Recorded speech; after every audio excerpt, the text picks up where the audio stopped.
Hello दोस्तों, स्वागत है आपका मेरे यूट्यूब चैनल परीक्षा प्लान में। तो कैसे हैं आप लोग? आई होप अच्छे होंगे। तो जैसा कि आप लोगों को पता है कि यूपी टेट के सीडीपी के प्रीवियस ईयर के क्वेश्चन में सॉल्व करवा रही हूँ। 2011 वाले पेपर के मैं करवा चुकी हूँ और 2013 वाले पेपर के भी करवा चुकी हूँ। 2011 के बाद 2013 में परीक्षा हुई थी और 2013 के बाद फिर 2014 में परीक्षा हुई थी। तो ये जो पेपर है यानी ये जो क्वेश्चन है ये 2014 वाले पेपर के हैं। 2 वीडियो आ चुके हैं, यदि आपने नहीं देखे हैं तो देख लीजिए। ये 2014 वाला पेपर है जो 23 फरवरी 2014 को हुआ था। उसके जो सीडीपी के क्वेश्चन है उन्हें मैं सॉल्व करवा रही हूँ। तो चलिए वीडियो को शुरू करते हैं। वीडियो देखने के बाद यदि आपको अच्छा लगे, हेल्पफुल लगे तो वीडियो को लाइक और शेयर कीजिएगा और यदि आप चैनल पर नए हैं तो चैनल को सब्सक्राइब कर लीजिए। तो चलिए शुरू करते हैं। पहला प्रश्न दिया गया है, अभिप्रेरणा का वर्गीकरण होता है। पहला है स्वाभाविक और कृत्रिम, दूसरा है कम महत्वपूर्ण तथा अधिक महत्वपूर्ण, तीसरा है जन्मजात तथा अर्जित और चौथा है अभिप्रेरणा तथा प्रलोभन। तो अब्राहम मैस्लो ने अभिप्रेरणा को 2 भागों में वर्गीकृत किया, जन्मजात और अर्जित। तो इसमें आपका तीसरा विकल्प सही हो जाएगा। जन्मजात अभिप्रेरण कौन कौन से होते हैं? जैसे भूख, प्यास, विश्राम, निद्रा। और अर्जित अभिप्रेरण कौन से हैं? सामाजिक रुचि, प्रतिष्ठा, ये सभी अर्जित हैं। तो अब्राहम मैस्लो ने 2 भागों में वर्गीकृत किया है, तीसरा विकल्प इसमें सही हो जाएगा। चलिए आगे बढ़ते हैं। सीखने की प्रक्रिया में सीखने का स्थानांतरण हो सकता है। पहला है नकारात्मक, दूसरा है सकारात्मक। पहला है सकारात्मक, दूसरा है नकारात्मक, तीसरा है शून्य और चौथा है ये सभी। तो सीखने की प्रक्रिया में सीखने का स्थानांतरण सकारात्मक भी हो सकता है यानी पॉजिटिव भी हो सकता है, नेगेटिव भी हो सकता है, शून्य भी हो सकता है, यानी ये सभी। चौथा विकल्प इसमें आपका सही हो जाएगा। जब एक विषय का ज्ञान अथवा एक परिस्थिति में सीखी बात दूसरे विषय को सीखने में अथवा परिस्थिति में सीखी जा रही बातों के अध्ययन में सहायक होती है, सहायक या घातक होता है, तो वह सीखने का स्थानांतरण कहलाता है। यह स्थानांतरण सकारात्मक भी हो सकता है, नकारात्मक भी हो सकता है, शून्य भी हो सकता है, क्षैतिज भी हो सकता है, द्विपार्श्विक भी होता है। तो ये आपको साथ में याद रखना है। चौथा विकल्प इसमें आपका सही हो जाएगा। अगला प्रश्न दिया गया है, निम्न में से कौन सा मत अंतर्दृष्टि द्वारा सीखने की व्याख्या करता है? पहला है मनोविश्लेषणवाद, दूसरा है व्यवहारवाद, तीसरा है संबंधवाद और चौथा है गेस्टाल्टवाद। तो सीखने के अंतर्दृष्टि या सूझ के सिद्धांत का प्रतिपादन जर्मनी के गेस्टाल्टवादियों द्वारा किया गया था, इसलिए इस सिद्धांत को गेस्टाल्ट सिद्धांत भी कहा जाता है। तो सीखने इसमें पूछा गया है कि कौन सा मत अंतर्दृष्टि द्वारा सीखने की व्याख्या करता है, तो गेस्टाल्टवाद। चौथा विकल्प इसमें सही हो जाएगा।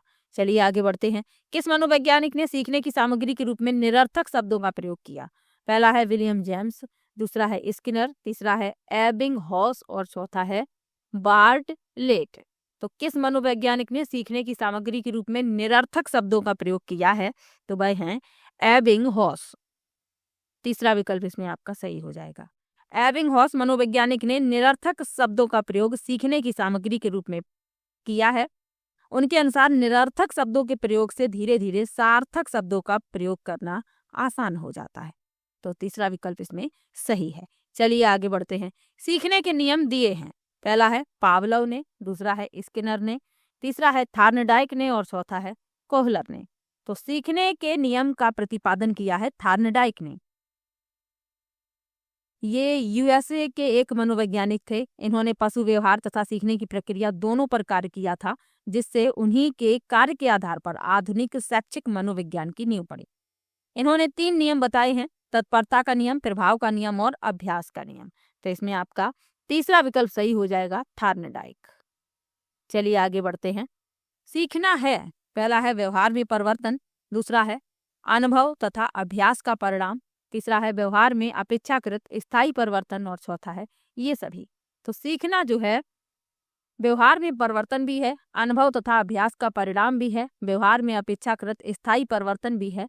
तो ये सभी सीखना है। चौथा विकल्प इसमें आपका सही हो जाएगा। चलिए आगे बढ़ते हैं। शारीरिक वृद्धि और विकास को कहते हैं। पहला है तत्परता, दूसरा है अभिवृद्धि, तीसरा है गतिशीलता और चौथा है आनुवांशिकता। तो शारीरिक वृद्धि और विकास को अभिवृद्धि कहा जाता है,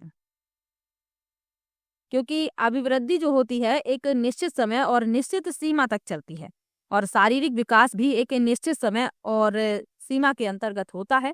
तो इसमें आपका बी विकल्प सही हो जाएगा, अभिवृद्धि। चलिए आगे बढ़ते हैं।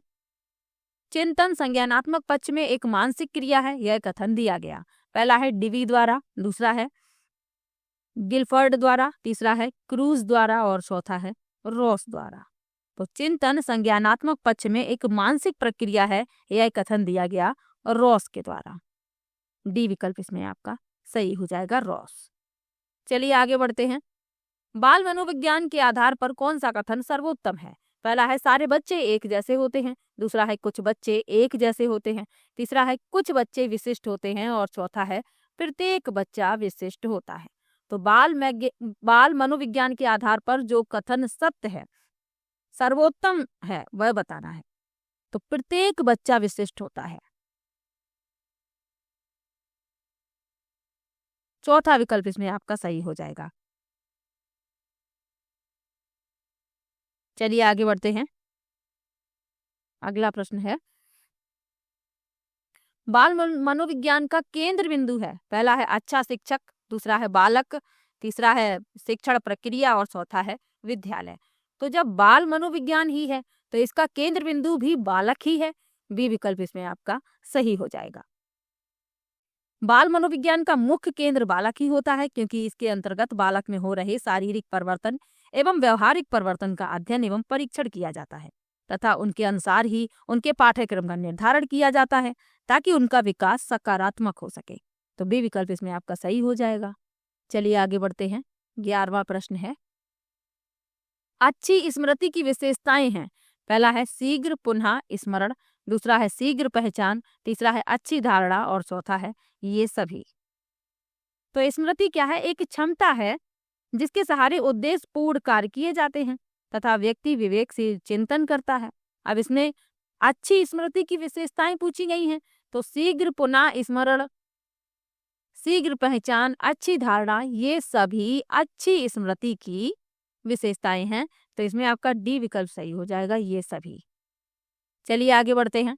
संवेग शब्द का शाब्दिक अर्थ है। पहला है क्रोध और भय, दूसरा है स्नेह तथा प्रेम, तीसरा है उत्तेजना या भावों में उथल पुथल और चौथा है उपरोक्त में से कोई नहीं। तो संवेग का शाब्दिक अर्थ पूछा जा रहा है, तो उत्तेजना या भावों में उथल पुथल, ये संवेग का शाब्दिक अर्थ है। सी विकल्प इसमें आपका सही हो जाएगा।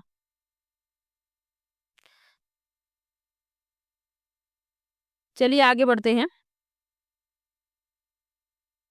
कौशल सीखने की पहली अवस्था है। पहला है यथार्थता, दूसरा है कल्पनाशीलता, तीसरा है समन्वय और चौथा है अनुकरण। तो कौशल सीखने की पहली अवस्था पूछी गई है, तो कौशल सीखने की पहली अवस्था है अनुकरण। जन्म से ही जो बच्चा होता है माता पिता या समाज या अन्य व्यक्तियों के व्यवहारों का अवलोकन करता है और कालांतर में उनमें से कुछ व्यवहारों का अनुकरण अपने व्यवहार में करने लगता है।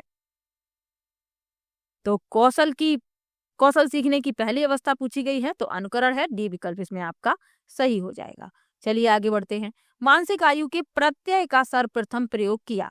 पहला है थार्नडाइक, दूसरा है गिलफर्ड, तीसरा है स्पीयरमैन और चौथा है बिने साइमन। तो मानसिक आयु के संप्रत्यय का प्रतिपादन बिने द्वारा किया गया, तो इसमें आपका डी विकल्प सही हो जाएगा, बिने साइमन। किसी व्यक्ति की मानसिक आयु उस व्यक्ति के मानसिक विकास की अवस्था को बताती है तथा इसके आधार पर बालकों को मंद बुद्धि, तीव्र बुद्धि, इन वर्गों में विभाजित किया जाता है।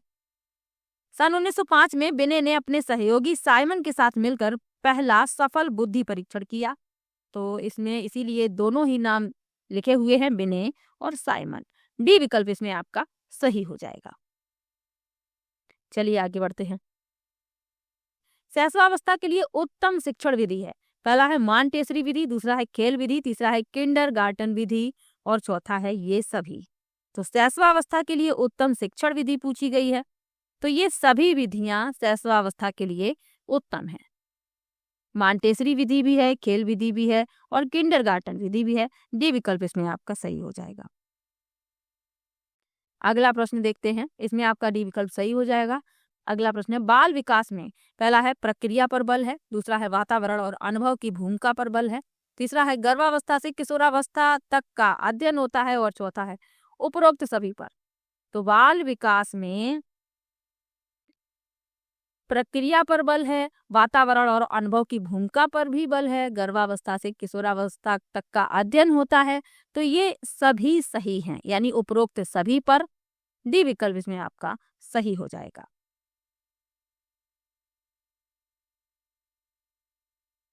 इसके अलावा विकास के विभिन्न सिद्धांतों का भी बाल विकास में अध्ययन किया जाता है, तो ये भी याद रखिएगा। अगला प्रश्न है, बाल विकास का अध्ययन क्षेत्र है। पहला है बाल विकास की विभिन्न अवस्थाओं का अध्ययन, दूसरा है वातावरण का बाल विकास पर पड़ने वाले प्रभावों का अध्ययन, तीसरा है वैयक्तिक विभिन्नताओं का अध्ययन, और चौथा है उपरोक्त सभी।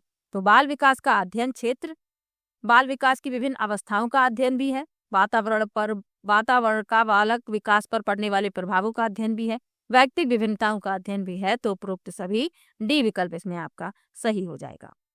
मनुष्य जो है जन्म से लेकर किशोरावस्था के अंत तक उनमें होने वाले जैविक और मनोवैज्ञानिक परिवर्तनों को बाल विकास कहते हैं। इसके अंतर्गत हम बालक के शारीरिक विकास, मानसिक एवं व्यवहारिक परिवर्तनों तथा वातावरण का बालक पर पड़ने वाले प्रभाव का अध्ययन करते हैं। इसके साथ ही बालक के वैयक्तिक विभिन्नता का भी अध्ययन किया जाता है। तो डी विकल्प इसमें आपका सही हो जाएगा। चलिए आगे बढ़ते हैं। अगला प्रश्न दिया गया है, सर्वाधिक उपयुक्त जीवित रहता है का सिद्धांत है, यानी किसका ये सिद्धांत है, ये पूछा जा रहा है। पहला है लेमार्क का, दूसरा है हैरिसन का, तीसरा है डार्विन का, और चौथा है मैकडूगल का। तो सर्वाधिक उपयुक्त जीवित रहता है, ये डार्विन का सिद्धांत है। सी विकल्प इसमें आपका सही हो जाएगा। चार्ल्स डार्विन ने क्रम विकास का सिद्धांत प्रतिपादित किया। क्रम विकास जैविक आबादी के आनुवांशिक लक्षणों के पीढ़ी दर पीढ़ी परिवर्तन को कहते हैं। इस सिद्धांत के अनुसार जो प्राणी स्वयं को प्रकृति के अनुरूप नहीं ढाल पाता, उनका अस्तित्व समाप्त हो जाता है, तथा केवल वे ही प्राणी जीवित रहते हैं जो स्वयं को प्रकृति के अनुरूप ढाल पाते हैं। तो सर्वाधिक उपयुक्त जीवित रहता है, ये सिद्धांत है डार्विन का। सी विकल्प इसमें आपका सही हो जाएगा। चलिए आगे बढ़ते हैं। बिने साइमन परीक्षण द्वारा मापन किया जाता है। पहला है सामान्य बुद्धि का, दूसरा है विशिष्ट बुद्धि का, तीसरा है अभिवृद्धि का, और चौथा है अभिक्षमता का। तो बिने साइमन परीक्षण द्वारा सामान्य बुद्धि का मापन किया जाता है, पहला विकल्प इसमें आपका सही हो जाएगा। चलिए आगे बढ़ते हैं। संवेगात्मक विकास को प्रभावित करने वाले कारक हैं। पहला है शारीरिक स्वास्थ्य, दूसरा है मानसिक योग्यता, तीसरा है थकान, और चौथा है ये सभी। तो संवेगात्मक विकास को प्रभावित करने वाले कारक ये सभी हैं। शारीरिक स्वास्थ्य भी है, मानसिक योग्यता भी है, थकान भी है। तो डी विकल्प इसमें आपका सही हो जाएगा। चलिए आगे बढ़ते हैं। सामाजिक प्रत्याशाओं के अनुरूप व्यवहार की योग्यता का अधिगम सामाजिक विकास कहलाता है। उक्त कथन है, पहला है हरलॉक का, दूसरा है टीपी नन का, तीसरा है मैकडूगल का, और चौथा है रॉस का। तो सामाजिक प्रत्याशाओं के अनुरूप व्यवहार की योग्यता का अधिगम सामाजिक विकास कहलाता है, ये कथन है हरलॉक का। पहला विकल्प इसमें आपका सही हो जाएगा। तो हरलॉक प्रसिद्ध मनोवैज्ञानिक थे, जिन्होंने समाज का प्रभाव बालक के विकास एवं अधिगम पर किस प्रकार पड़ता है, ये बताया। हरलॉक के अनुसार सामाजिक प्रत्याशाओं के अनुरूप व्यवहार की योग्यता का अधिगम सामाजिक विकास कहा जाता है। तो ये कथन आपको याद रखना है, पहला विकल्प इसमें आपका सही हो जाएगा। चलिए आगे बढ़ते हैं। सीखने का सर्वाधिक उपयुक्त अर्थ है। पहला है कौशल अर्जन, दूसरा है ज्ञानार्जन, तीसरा है व्यवहार में परिमार्जन, और चौथा है वैयक्तिक समायोजन। तो सीखने का सर्वाधिक उपयुक्त अर्थ पूछा जा रहा है, तो ये है व्यवहार में परमार्जन। सी विकल्प इसमें आपका सही हो जाएगा। तो यूपी टेट का ये जो एग्जाम है, ये सीटेट की अपेक्षा यदि आप देखेंगे तो ये बिल्कुल अलग है। सीटेट में कोई भी परिभाषा नहीं पूछी जाती, कोई कथन नहीं पूछे जाते, लेकिन आप यूपी टेट के एग्जाम में देखेंगे कि मनोवैज्ञानिकों की जो परिभाषाएं उन्होंने दी हैं वो पूछ ली जाती हैं, उनके कथन पूछ लिए जाते हैं, सिद्धांत से संबंधित प्रश्न पूछ लिए जाते हैं। तो दोनों ही जो एग्जाम है इनमें फर्क है। यूपी टेट थोड़ा सा कठिन है सी टेट की अपेक्षा। चलिए आगे बढ़ते हैं। इसमें आपका तीसरा विकल्प सही है। वाणी दोष नहीं है। पहला है ध्वनि परिवर्तन और अस्पष्ट उच्चारण, दूसरा है धीमी या तेज गति से बोलना, तीसरा है हकलाना और तुतलाना, और चौथा है तीव्र अस्पष्ट वाणी। तो इसमें पूछा गया है जो वाणी दोष नहीं है वह बताना है। तो धीमी या तेज गति से बोलना ये कोई वाणी दोष नहीं है, तो बी विकल्प इसमें आपका सही हो जाएगा। बाकी आप देखते हैं हकलाना, तुतलाना, तीव्र अस्पष्ट वाणी, ध्वनि परिवर्तन, अस्पष्ट उच्चारण, ये सभी वाणी दोष हैं, लेकिन धीमा या तेज गति से बोलना ये वाणी दोष नहीं है। बी विकल्प इसमें आपका सही हो जाएगा। अगला प्रश्न है प्राथमिक स्तर पर मूल्यों की शिक्षा देने की सर्वोत्तम विधि है।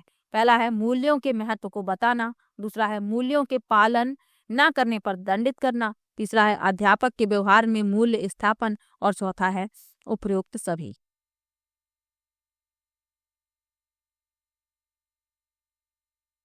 तो प्राथमिक स्तर पर पूछा जा रहा है मूल्यों की शिक्षा देने की सर्वोत्तम विधि है, तो अध्यापक के व्यवहार में मूल्य स्थापन, सी विकल्प इसमें आपका सही हो जाएगा।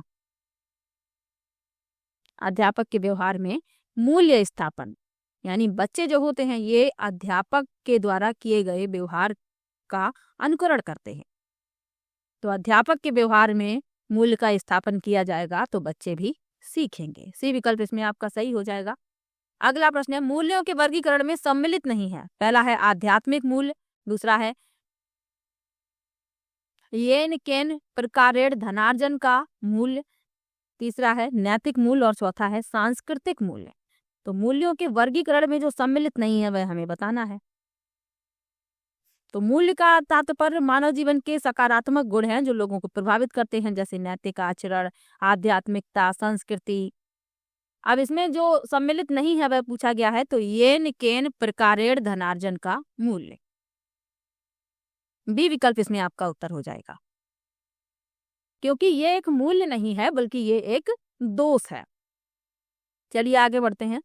व्यक्तित्व के संगठन का स्वरूप है। पहला है सामाजिक आर्थिक, दूसरा है मनोवैज्ञानिक शारीरिक, तीसरा है सामाजिक राजनीतिक, और चौथा है मनोवैज्ञानिक आध्यात्मिक।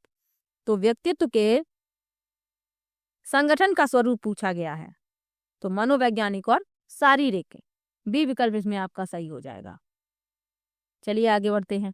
आत्म केंद्रित व्यक्ति होता है। पहला है अंतर्मुखी, दूसरा है बहिर्मुखी, तीसरा है उभयमुखी, और चौथा है सामाजिक निर्भर। तो आत्म केंद्रित जो व्यक्ति होता है उसके बारे में बताना है, तो आत्म केंद्रित व्यक्ति अंतर्मुखी होता है।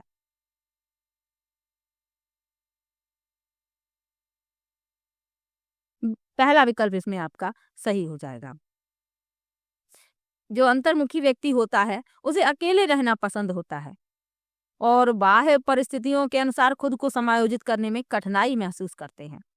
अंतर्मुखी कहलाते हैं या आत्म केंद्रित कहलाते हैं। पहला विकल्प इसमें सही हो जाएगा।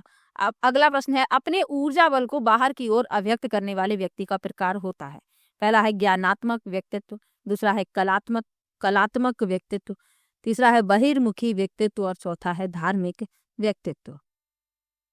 तो अपने ऊर्जा बल को बाहर की ओर अभिव्यक्त करने वाले व्यक्ति का प्रकार होता है बहिर्मुखी व्यक्तित्व। सी विकल्प इसमें आपका सही हो जाएगा। ऐसे व्यक्ति जो होते हैं बाह्य परिस्थितियों के अनुसार खुद को आसानी से समायोजित भी कर लेते हैं, आशावादी होते हैं ये व्यक्ति, और दूसरों के साथ इन्हें रहना भी पसंद होता है।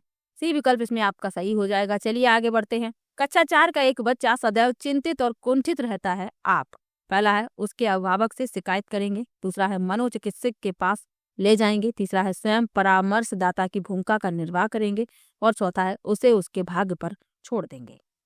तो कक्षा 4 का एक बच्चा है, सदैव चिंतित और कुंठित रहता है, तो आप क्या करेंगे? स्वयं परामर्शदाता की भूमिका का निर्वाह करेंगे। सी विकल्प इसमें आपका सही हो जाएगा। उसकी समस्या को समझेंगे और उस समस्या का निराकरण करेंगे कि बच्चा सदैव चिंतित और कुंठित क्यों रहता है। सी विकल्प इसमें आपका सही हो जाएगा। चलिए आगे बढ़ते हैं। आखिरी प्रश्न है भाषा विकास का सिद्धांत नहीं है। पहला है अनुबंधन का सिद्धांत, दूसरा है अनुकरण का सिद्धांत, तीसरा है अतिरिक्त शक्ति का सिद्धांत, और चौथा है परिपक्वता का सिद्धांत। तो भाषा विकास का सिद्धांत नहीं है, अतिरिक्त शक्ति का सिद्धांत। सी विकल्प इसमें आपका सही हो जाएगा। तो ये पेपर था 2014 वाला। इसमें जो CDP के क्वेश्चन थे उन्हें मैंने सॉल्व करवा दिया है। 2011 वाला पेपर भी करवा चुकी हूँ और 2013 वाला भी करवा चुकी हूँ। ये 2014 वाला है। जितने भी पेपर हुए हैं यूपी टेट के उन सभी के क्वेश्चन मैं सॉल्व करवा दूंगी। तो वीडियो कैसा लगा कमेंट बॉक्स में ज़रूर बताइएगा। वीडियो को लाइक, शेयर और चैनल को सब्सक्राइब कर लीजिएगा। मिलते हैं नेक्स्ट वीडियो में, तब तक के लिए बाय बाय।